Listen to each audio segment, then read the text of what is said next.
Esta semana, no Conversas com Essência Musical, temos como convidado um senhor que já dá notas nisto há bastante tempo, Pete Tazuk. Olá, Pete, bem-vindo ao Conversas com Essência Musical. Olá, muito obrigado pelo convite, desde já. Foi espetacular a forma como me abordaram e aqui estou para desde já, a conversa. Muito obrigada pela tua presença, ainda para mais presencialmente, é verdade, porque o Pete esteve aqui na Ilha de São Jorge na Semana Cultural de Velas e, portanto, fez-nos o favor de nos vir visitar aqui ao nosso estúdio para fazer o Conversas com Essência Musical presencialmente. E vamos começar pelo início. Pete, como é que entra a música na tua vida? Ora bem, eu desde muito miúdo, a minha mãe tinha um giradiscos, não é? Porque era aquele sistema ainda de uma pequena mala, com aqueles LPs e aqueles discos mais pequeninos, e eu realmente tinha aquela curiosidade de pôr os discos a tocar, mas nunca sem objetivo nenhum de ver aquilo de uma forma, de uma profissão. E só mais tarde, por volta dos meus 15 anos, é que eu tive o contacto com um equipamento já semi-profissional através de um grande amigo meu, que é o Walter, da minha cidade de Olhão, que me levou à casa dele. Ele tinha comprado uma mesa de mistura com 2 canais, um giradiscos da Technics, mas bem rudimentar, não o profissional, e tinha um leitor de CDs que também não tinha sequer pitch. O prato, neste caso o giradiscos, tinha um pitch de rodinha, e ele simplesmente disse: olha, o objetivo é pôr um CD a tocar, aquela música tem um determinado ritmo, e o objetivo é colocar este disco, ouvires nos fones e tentar pôr à mesma velocidade, e depois misturar, ou seja, mixar um com o outro. Aquilo pareceu-me de uma forma tão evidente, da forma com que ele me relatou o que é que eu tinha que fazer, que eu fiquei-me a fazer aquilo. E quando ele viu que eu estava a misturar, ele mas isso saiu quase certo, e que eu não vou dizer que foi a 100% a mistura, não é? Portanto, os ritmos não estavam 100% ali, beat match perfeito, mas estava muito próximo. E ele resolveu trocar o disco, mudar as configurações do pitch e voltar a fazer a mesma coisa com 2 músicas a tocar completamente diferentes, e aquilo saiu novamente muito perto o produzido, não é? Digamos, o efeito que ele e ele, de alguma forma disse: se calhar até tens jeito para isto. E eu, aquela tarde ficou-me na cabeça, fui para casa, e pronto, os meus pais, eu estudava, portanto estava na escola secundária, tinha 15 anos, e veio logo aquela vontade também de adquirir os equipamentos.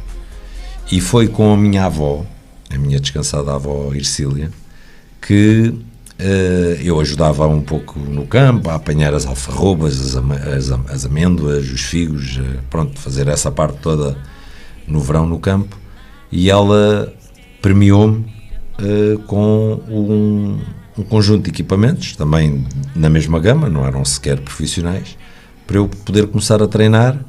E eu passava as horas na casa dela, porque no apartamento onde eu poderia montar as coisas não era o ideal, porque havia vizinhos, e a casa da minha avó, como não tinha vizinhos, eu pude montar aquilo tudo ali, e ficava ali horas a treinar, de frente para a parede, bum, bum, bum, bum, a misturar, e sempre com a ajuda desse meu amigo, o Walter, que quando os discos vinham à sexta-feira, porque também não existiam lojas, era uma pessoa que nos vinha trazer os discos, nós escolhíamos, tínhamos dinheiro se calhar para 2 discos, no máximo, ele para um e eu para outro. Cada disco custava, na altura eram 2.000 escudos, portanto 2 contos. Se calhar equivale a 10 euros, mas na altura era muito mais que os 10 euros.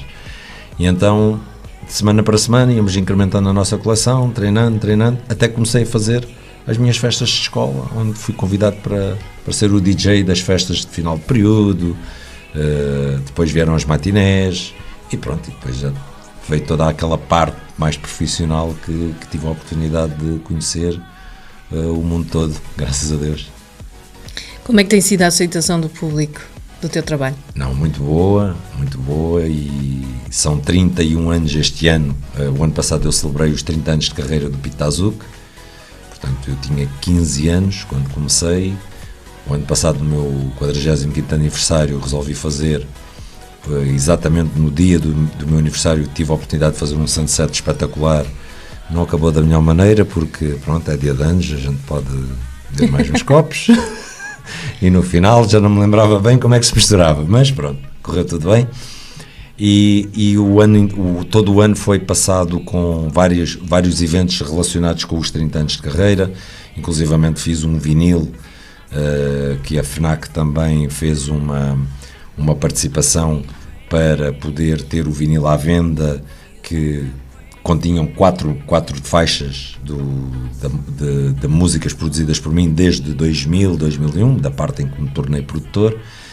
E pronto, e de certa forma foram festas que contemplaram de uma forma muito intensa os 30 anos de carreira do Pita Azul, e que nós resolvemos continuar a estender para este ano, porque achei que de certa forma não houveram festas suficientes com o gabarito que eu queria obter dos 30 anos do Pita Azul. Então este ano, no Infinity Sunset, que decorre também no nosso Solo Água, que é uma festa que eu faço todos os anos, já vai para a 14ª edição, continuamos a celebrar os 30 anos do Pita Azul, apesar de serem já 31, mas pronto, agora esperamos fazer muitos mais. O Pito já cá tinha estado em São Jorge. Como é que conta a sua experiência aqui com o público? A última festa que tenho, que me lembro exatamente, foi, portanto, a mesma festa que aqui estou para fazer hoje, mas no formato da tenda eletrónica. Hoje vai ser uma novidade, vai ser tocar no palco principal, a seguir ao Escalema, em que o palco principal a gente sabe que tem uma outra componente mais, eu costumo dizer, mais transversal em termos musicais, e eu também me considero um DJ, apesar de estar ligado à música eletrónica e produzir música eletrónica, adorar música eletrónica, ser um DJ muito transversal em termos musicais, e eu acho que é isso que tem sido o segredo do sucesso de a minha carreira perdurar todos estes anos, porque já passei por todos os ciclos e contraciclos que a música eletrónica tem, e que eu sei que de alguma forma há momentos um pouco menos gratificantes para nós que gostamos de um determinado estilo, mas se soubermos de alguma forma articular isso e saber misturar os tais estilos que se calhar estão um bocadinho mais, vamos dizer, na moda, conseguimos de alguma forma driblar os sets e ter uma aceitação de quase, não diria 99%, mas às vezes 100% do maior do dinâmica público. da aceitação. Não é? Pete, falemos um bocadinho do teu processo criativo. Como é que isto tudo se processa na tua cabeça? Como é que isto surge? O gosto pela música, como digo, veio ali daquelas... Eu consigo focar que tem a ver com aquele mexer naqueles giradiscos. Mas estamos a falar na produção musical, ou seja, quando tu produzes, quando tu crias. Exato. Portanto, estamos a pensar na criação da obra. Não é? Ok. Então, em 2001, que foi o ano em que... Aliás, no ano 2000, foi o ano que eu fiz o meu primeiro maxi. Pronto, o meu primeiro maxi single, que foi o The First Trouble Feeling. Tive o apoio do Carlos Manassa para a edição do disco, na Magna Recordings. Tive o apoio do DJ Shoes e Ceballos para me ajudarem na masterização. E quando criei o disco, fiz também em parceria com um outro DJ, que é o Bruno Marciano, que éramos residentes na Leucemia. E na Leucemia, a Leucemia sempre foi, para mim, uma escola gigantesca de talentos, em que vi passar todos os grandes nomes da música de dança, eletrónica, DJs, produtores, e a minha curiosidade era, eles chegavam lá, tocavam os discos deles, produziam as coisas deles, e eu tinha alguma dificuldade em perceber como é que eles chegavam àquele produto tão bem produzido, o som masterizado, tudo mais. Então, através de uma série de aprendizagens e trocas de ideias com esses mesmos produtores, todos eles estrangeiros, maioritariamente americanos, chego à primeira produção, que é esse First Trouble Feeling, que não é mais do que um conjunto de samples, muito sinceramente, foram um conjunto de samples e loops tribais que eu juntei junto com o Bruno, com um kick de dança bem marcado, e com uma acapela que, vou dizer a verdade, roubámos de um outro disco qualquer, que já nem me lembro, acho que era do J. Vanelli, e resolvemos, e a acapela não era cantada, era uma voz que ficava simplesmente ali a debitar digamos um poema, digamos assim, em inglês, e a minha surpresa foi ver que esse disco começou a ser tocado nos Estados Unidos por DJs que iam à Leucomia, porque nós dávamos os maxi singles para eles terem as promos, porque não existia internet que fizesse chegar as coisas tão longe. E quando eu vou pela primeira vez aos Estados Unidos à Winter Music Conference em Miami, lembro perfeitamente, estava a caminhar por uma rua, uma avenida, e sei que começo a ouvir um beat que eu disse para um dos amigos meus, mas eu conheço este som, este ritmo, e a minha, pronto, o meu espanto foi ver que vinha o som de uma porta de uma discoteca. Olhei para o cartaz e vi que estava o David Morales a tocar, que era um dos DJs que vinha muito à Leucomia, que eu sabia que tinha dado um dos discos.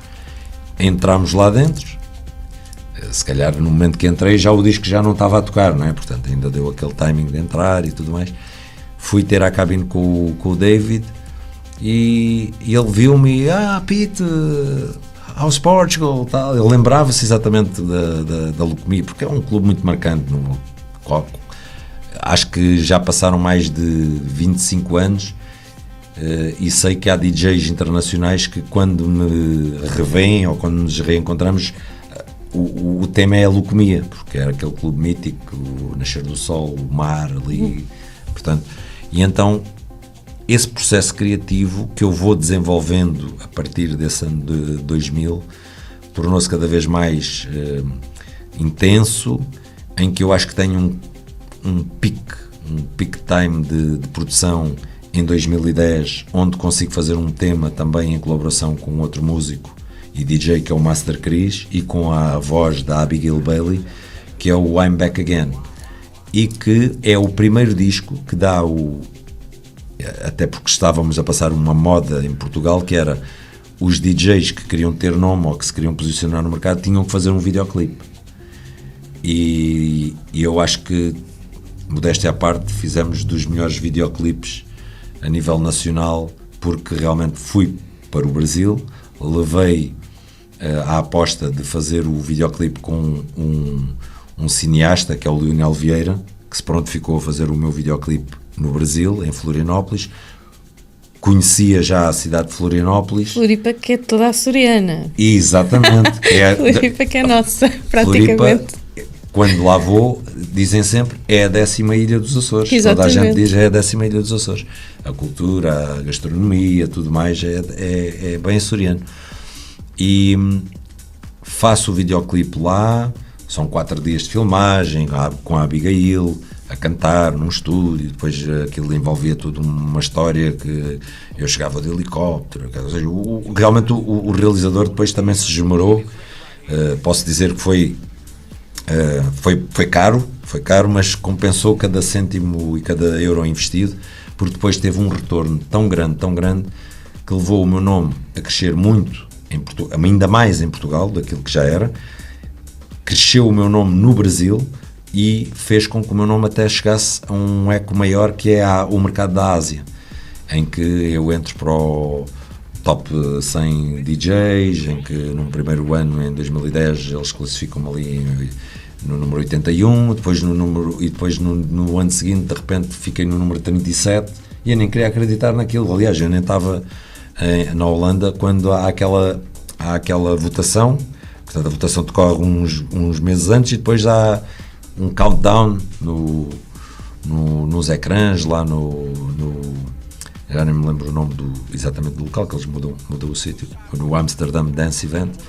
E quando me ligam a dizer, não, és o número 37, e eu assim, mas como assim o número 37? Mas que é do mundo? E eu, sim, do mundo. Se bem que, pronto, é um ranking que vale o que vale. Muito sinceramente, sei que existem nomes que estavam, se calhar, posteriores a mim, em posições como o 70, 80, ou até depois do 100, e que são nomes muito mais afirmados. Portanto, estamos a falar ali numa votação que também tem a sua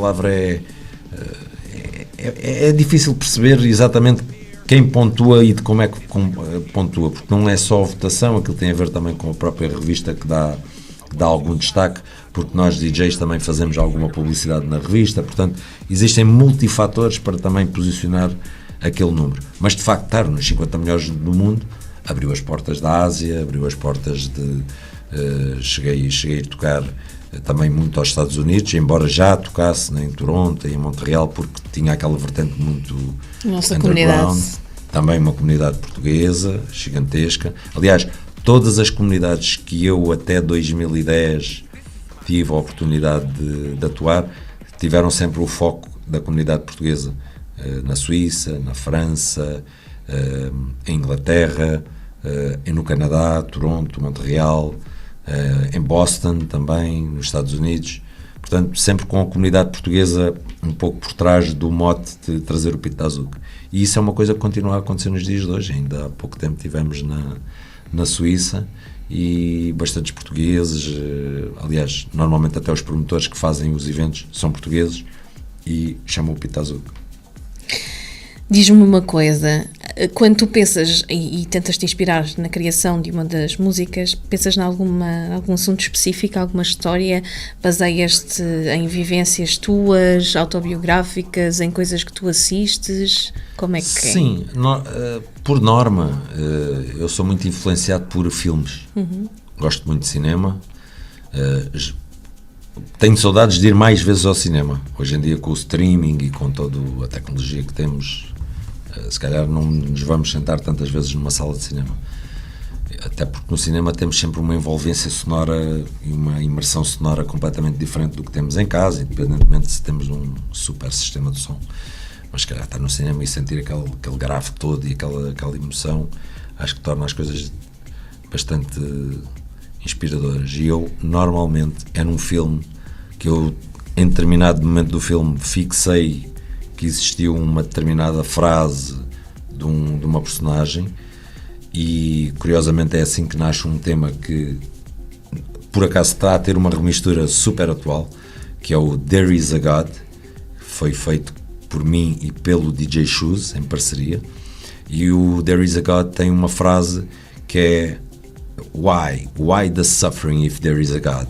E aquela frase não é nada mais, nada menos que por acaso, num filme um bocado terrorífico, que é o Exorcista, e há ali um momento em que o padre Marion diz Why the suffering if there is a God? E eu cortei aquele sample, modifiquei ali um pouco o tom, para ficar um pouco mais dark, mais aquela coisa mais sombria, e mostrei aos Shoes e os Shoes dizem, a frase é top, o sample é fixe, vamos pôr aqui, e começámos a construir, até foi em Madrid no estúdio dele, e começámos a construir e fizemos uma música que também teve um sucesso relativamente muito bom, mas que no ano de 2023, e graças a esta nova linha de música que os Kind Music estão a trazer, o DJ Maz, que é um brasileiro que também está a produzir muito boa música, como também o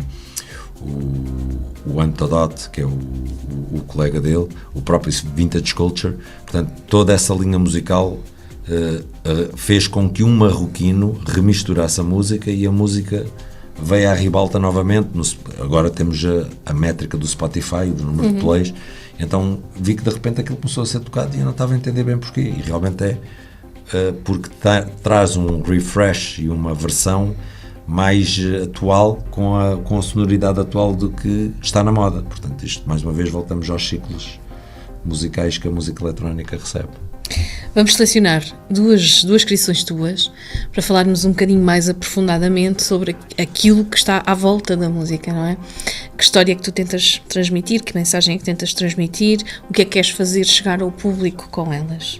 Então, vamos selecionar duas. Disseste-me duas? Duas criações tuas? Criações, ok.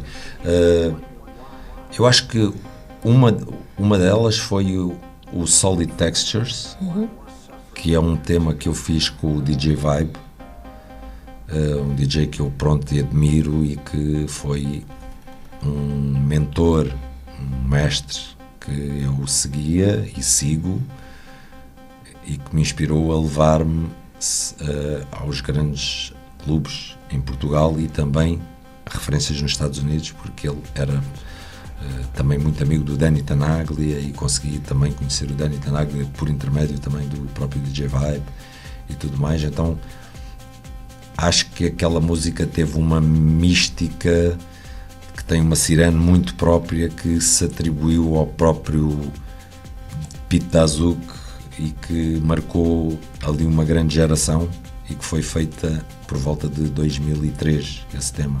Nos dias de hoje, cada vez que toco o tema, aliás, aqui nos Açores é um hino.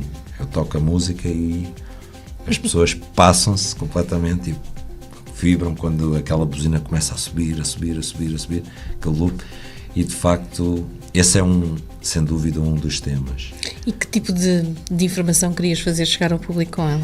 Nessa altura, o nosso foco baseava-se muito naquela música underground, que tinha sempre uma componente de ser o mais longe possível do comercial, portanto o mais longe possível do mainstream, ser uma coisa muito própria para um público muito específico. Claro que depois ela se tornou, hoje, nos dias de hoje, posso quase garantir que a música se tornou comercial porque toda a gente gosta da música ou toda a gente a conheceu, então ela tornou-se comercial. Mas acho que o grande objetivo era criar uma atmosfera, esse é o nosso objetivo com a música, criar uma atmosfera de hipnotizante, uma atmosfera de mística, em que a própria subida criasse uma apoteose brutal no público, e o nosso objetivo era criar um ponto de êxtase no set. E a música às vezes fazia com que eu pudesse criar, utilizando essa mesma música em vários momentos do set, porque antigamente nós tocávamos 7 horas, 6 horas, às vezes 8 horas. Cheguei a ver o DJ Vibe tocar 13 horas.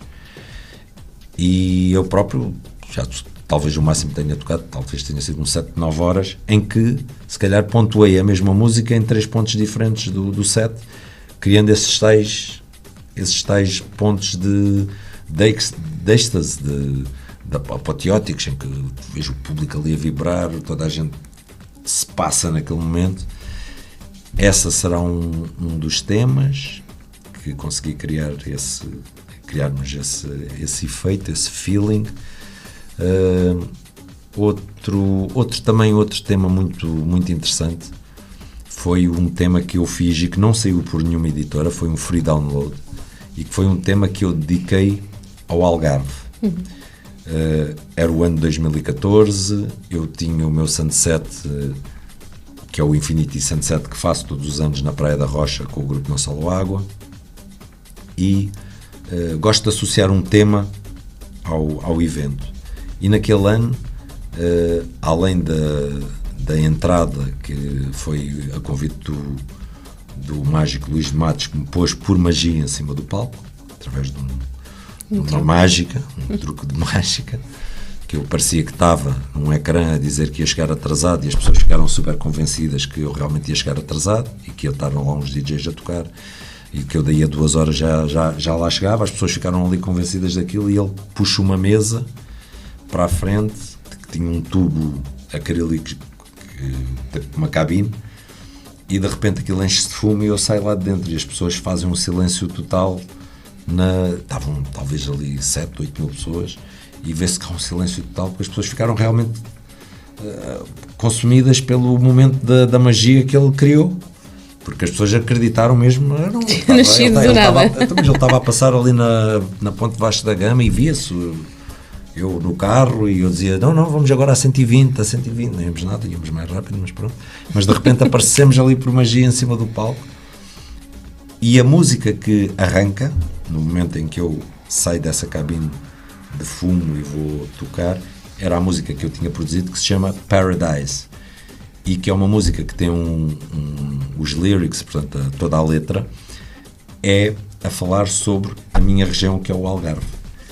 E criámos um pequeno videoclipe que foi produzido por um amigo meu, que é o VJ DI, que hoje em dia me acompanha a fazer toda a parte visual dos ecrãs de LEDs em que o Pita Azul que tem quando está a atuar nesse formato, e ele foi buscar uma série de imagens do Algarve, e durante todo o videoclipe aparecem todos os pontos giros e que são turísticos da nossa gastronomia, locais, praias, inclusivamente até o próprio fundo do mar. Há ali uma parte em que se vê o fundo do mar e tudo.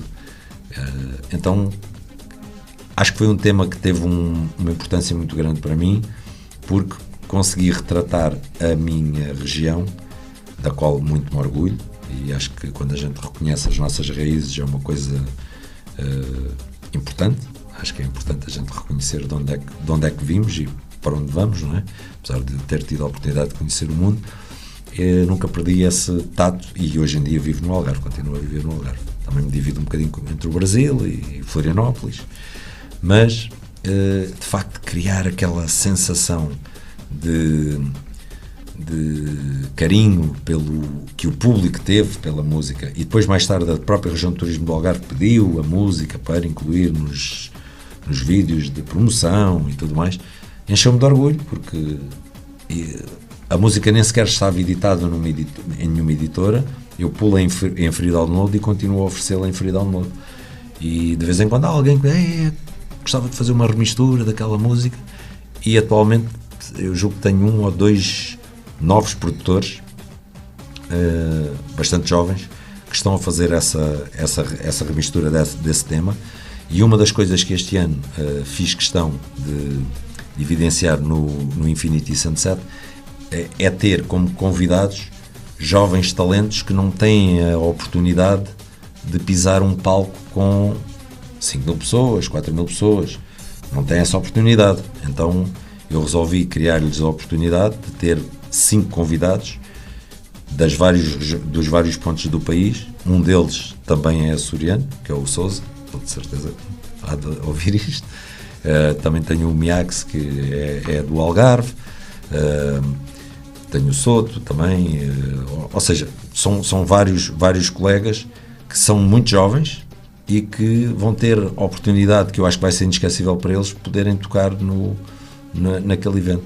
Além de que eles próprios também têm uma fanbase bem refreshed, completamente nova, e que também vão trazer os fãs deles a conhecerem o Sunset do Pita Azul. Portanto, isto acaba por ser uma troca de galhardetes, como eu costumo dizer. Intercâmbio, mais ou menos. É muito giro. Com a tua música, que tipo de sentimentos é que tu pretendes fazer com que o público tenha, e quais são aqueles que tu transmites através dela? Eu, acima de tudo, a minha forma de tocar, mesmo que toque temas de outros produtores, quando estou a atuar, é transmitir o máximo de felicidade. Acho que a palavra que mais define o meu objetivo é um momento de felicidade que as pessoas têm que ter enquanto estão a ouvir um set do Pita Azul. Independentemente se a música é transversal, independentemente se a música é mais comercial ou mais underground, ou mais techno, ou mais comercial, ou mais cheesy, depende do momento, porque naquele período de 2h30 ou 2 horas, no mínimo, que é o que eu gosto de tocar, consigo criar todos esses momentos, e de alguma forma ter a oportunidade de criar esses momentos de felicidade em que eu consigo. Acho que eu tenho um detalhe que é: eu estou a tocar, mas eu estou a olhar para as pessoas, estou a ler constantemente a pista, conheço as músicas que estou a tocar, quase que as estou a cantar ali, não ao microfone obviamente, mas estou a cantá-las para mim, porque estou a viver aquele momento, e as pessoas sentem aquela energia, sentem a minha espontaneidade, a minha entrega, porque um DJ não pode ser só alguém que está ali a pôr música, tem que ser também uma performance, tem que ser um one-man show, em que, se pudermos utilizar alguns efeitos de palco para criarmos alguns momentos de maior interação com o público, se isso for bem conjugado através das próprias mensagens de vídeo que nós temos para com o público, em determinados momentos em que estamos a utilizar determinadas sonoridades e aquela imagem se conecta, como por exemplo toca a música World Hold On e o meu VJ põe o globo, o planeta, o mundo na própria na tela e umas mãos já a abraçar o mundo, ou seja, existe esta nossa comunicação o hábito, pela frequência com que fazemos eventos, já há tantos anos, e com o VJDI eu tenho isso, ou seja, eu não preciso estar numa sincronia, como eu muitas vezes vejo certos DJs que eles tocam aquele momento da música e aquilo acontece sempre a mesma coisa. Eu deixo que o outro artista crie também os momentos.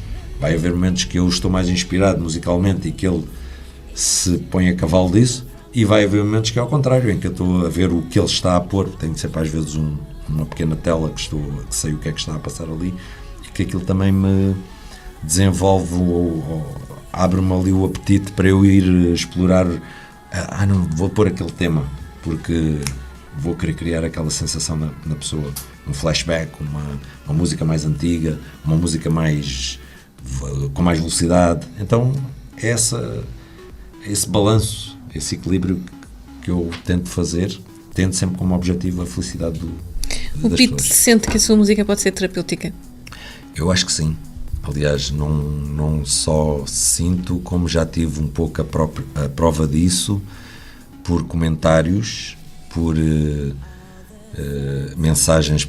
Ias fazer essa questão depois mais à frente, que se já teve partilha da parte do público de alguma história relacionada com uma música sua que realmente seja forte e que queira partilhar, logicamente. Tive ao ponto de já ter feito, não só em Portugal, mas também no Brasil, casamentos, ou seja, tocar no casamento de um determinado casal que se conheceu num evento que eu estava a tocar e que determinada música para eles teve um significado.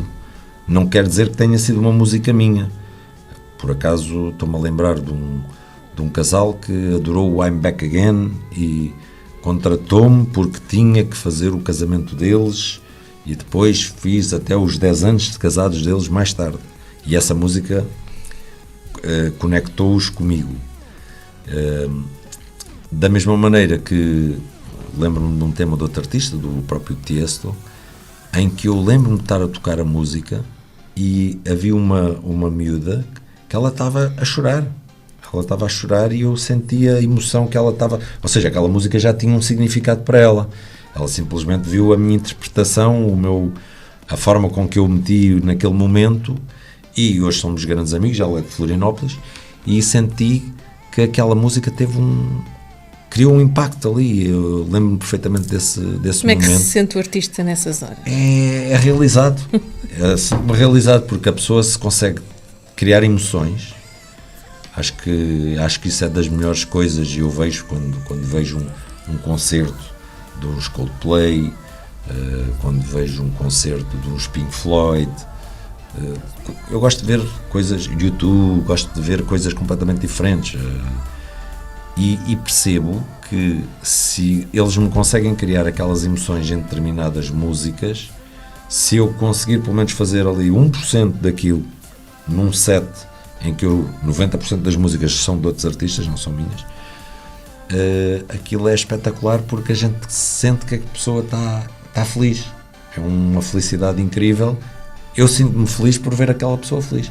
E pronto, e há pessoas que também sei que estão a curtir aquela festa para realmente terem um momento de felicidade para elas, porque o dia a semana foi cansativa, têm uns problemas na vida delas, e a música acho que acaba por fazer esse efeito. É um efeito terapêutico que falavas, e bem, e é isso que eu sinto. E também já tive isso também em mensagens, é que mandaram uma determinada mensagem: olha, adorei o teu set, fizeste-me voltar 15 anos, 20 anos atrás, ou fizeste-me voltar na minha adolescência, porque aquela música que tocaste, ou aquelas músicas fizeram-me reviver isso, e fiquei muito feliz por ter vindo. Vem mais vezes, vou seguir o teu Instagram, vou seguir o teu Facebook. Portanto, isso são efeitos colaterais dessa felicidade que nós provocamos. Bem, e chegou a hora final, o termo da nossa entrevista, hora em que eu passo o microfone e a voz ao Pete para deixar uma mensagem a vocês lá em casa, seja um apelo aos streamings, às redes sociais, seja mesmo para deixar uma mensagem de conteúdo aos nossos ouvintes que estão a ouvir-nos no Grupo Central do Arquipélago dos Açores por FM e também em todo o mundo através da nossa emissão online. Então, primeiramente, o meu agradecimento pelo convite, e se posso deixar uma mensagem, seja no fundo de ouvirem boa música, valorizarem os artistas que temos em Portugal, principalmente, porque temos muitos bons artistas, não só na música eletrónica, não só nos DJs, nas bandas, produtores que estão por trás da realização de grandes obras que hoje em dia vemos, e inclusivamente algumas delas são estrangeiras, e já temos grandes produtores a fazer isso. E acima de tudo, as pessoas que se divirtam e que tenham um pouco agora vou ser um bocadinho clichê, que tenham a capacidade de pôr o telemóvel um bocadinho de lado, não totalmente, porque eu sou a favor que as redes sociais funcionem para difundir todo o trabalho e toda a música eletrónica, mas que às vezes não precisam estar ali o concerto inteiro a filmar aquilo depois para ver em casa, porque elas nem vão ver aquilo em casa. Acho que isso depois depende de saber dosear esse momento. Isso é um tema que está muito em voga agora neste momento, que os clubes em Ibiza dizem que vão proibir e tal. Eu sou completamente contra isso da proibição, cada um faz o que lhe apetecer. Eu próprio gosto de ter os meus momentos de gravar também com o telemóvel, mas acima de tudo que aproveitem ao máximo sentir a música, sentir o efeito que aquele artista está a tentar fazer isso. E quanto mais a pessoa tiver entregue ao momento, mais ela também vai captar. Portanto, fica essa a minha mensagem. Obrigada mais uma vez. Muito obrigado. E bom concerto para logo. Muito obrigado.